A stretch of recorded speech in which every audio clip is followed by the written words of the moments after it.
ده مدخل العمارة بالنسبة للشقة.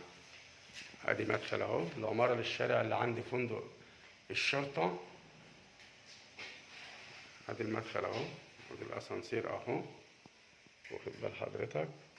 وده المدخل التاني، يعني مدخل للعمارة من هنا ومدخل للعمارة من هنا. لها مدخلين العمارة زي ما انت شايف الدخلة بتاعتها اهي. لها مدخلين.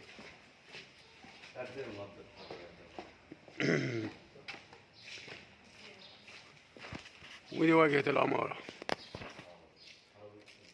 السلام عليكم ورحمة الله وبركاته. بسم الله الرحمن الرحيم. السلام عليكم ورحمة الله وبركاته. متابعين قناة بيبو للتسويق العقاري، وأبو عمر للتسويق العقاري، والأستاذة آلاء مديرة المكتب، والحاج عصام الفيوم، والأستاذة رانيا المحامية. على بركة الله. بسم الله الرحمن الرحيم. هنفرجكم على شقة دلوقتي. الدور الخامس صح؟ تاني. الدور التالت وفيه أسانسير، التاني وفيه أسانسير وفيه كل حاجة. على بركة الله. بسم الله الرحمن الرحيم. نبصوا على الشقة. هذا الأسانسير أهو، الطرق كلها نضيفة اهو، كلها سيراميك، وعلى باب حديد اهو. تمام. ودي الصالة، شباك على الشارع،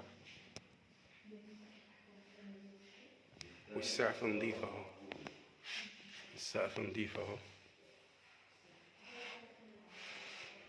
تمام حضرتك كده.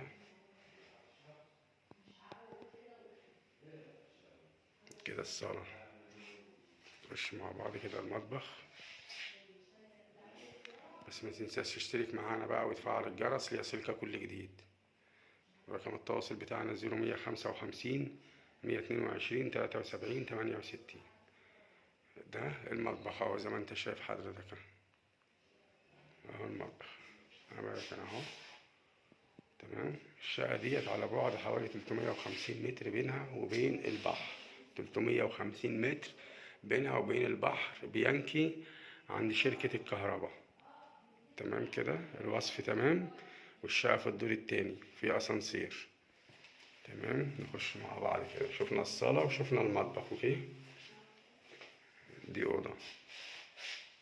أوضة فيها سريرين اهي. ادي سرير وادي سرير. راحة وفيها دولاب اهو، والأرضية كلها سيراميك. تمام حضرتك. نخش مع بعض نكمل كده الطرقة للحمام. الحمام نضيف اهو، سيراميك.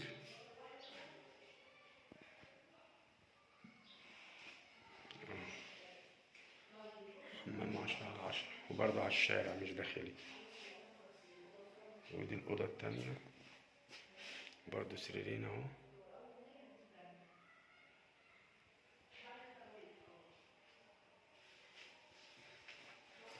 دولاب اهو، وادي الشارع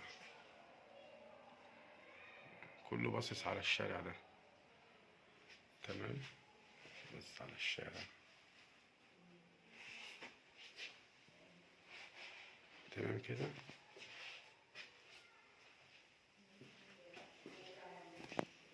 ونوفيكم بالساعة دلوقتي بإذن الله. هو المطلوب كام في الشقة؟ 190 فرش. هو قال لك كده؟ ممكن تخلص 180. مثلا هو طالب 190 بالفرش. وهنفرجكم المدخل دلوقتي لأن العمارة لها مدخلين. مدخل من عند فندق الشرطة، ومدخل من يم شركة الكهرباء. هنبص دلوقتي على المدخل.